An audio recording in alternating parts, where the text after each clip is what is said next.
ça s'est fait en deux temps. Tout d'abord auprès de ma compagne et puis après auprès de mes proches. Euh, Auprès de ma compagne, c'était il y a 5 ans. Je lui ai annoncé que voilà, je pensais que j'allais pas faire toute ma carrière dans la santé et que j'avais envie de devenir vigneron, mais que ça se ferait d'ici une dizaine d'années. Et puis en fait, les choses se sont accélérées du fait ces 3 dernières années d'événements professionnels qui m'ont conduit à un burn-out euh, avec un arrêt maladie. Et donc le processus de reconversion s'est accéléré à ce moment-là. Et ça a un peu chamboulé notre quotidien parce que rien n'était. Enfin, on n'avait pas prévu que je veuille devenir vigneron maintenant. Et du coup, elle qui m'avait accompagné pendant ces 5 dernières années, ça a été un peu plus difficile, même si elle m'a suivi, elle m'a aidé à construire mon dossier.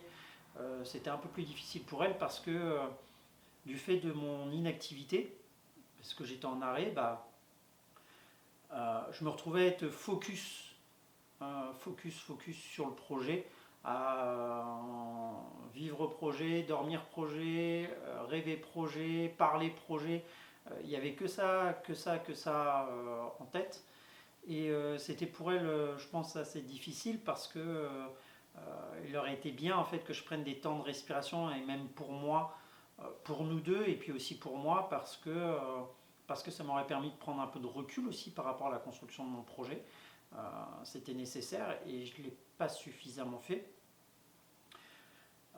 Parce que aussi, je pense, la société s'organise autour du travail et que le fait d'être en inactivité à ce moment-là, j'avais peur de me retrouver encore en inactivité après et du coup de ne plus être inclus dans la société.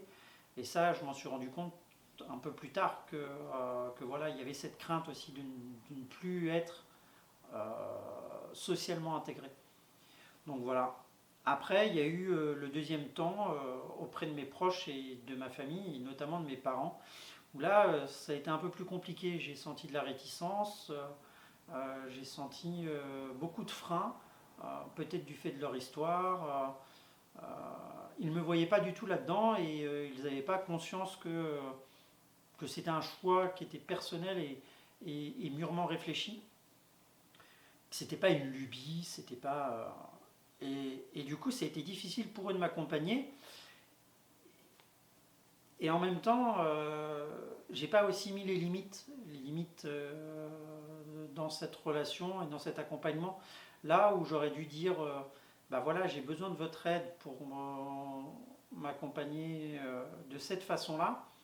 Mais par contre, j'ai pas besoin d'entendre telle et telle remarque parce que j'en ai déjà conscience et que je ne suis pas forcément d'accord avec tout ce que vous dites et surtout ça ne va pas m'aider, et ben je ne l'ai pas fait, ce qui fait que pendant quelques temps ça a été un peu compliqué de notre relation justement à cause de ça. Et donc si je devais donner quelques conseils quand on engage une reconversion professionnelle, c'est déjà poser les limites avec ses proches, dire ce dont on a besoin et puis ce qui ne va pas nous aider, ce dont on a conscience et ce qui ne va pas nous aider en fait à force de le répéter, ça peut être, ça peut être plus néfaste qu'autre chose. Et puis prendre le temps de respiration nécessaire parce que c'est important à un moment de prendre ce recul. Et ce recul, on peut le prendre que quand on décide de ne plus penser projet, de ne plus travailler dessus pendant quelques temps. Donc ça peut être un week-end, une semaine, mais voilà. Donc ce temps de respiration et les limites. Sur ce, on va passer au conseil lecture.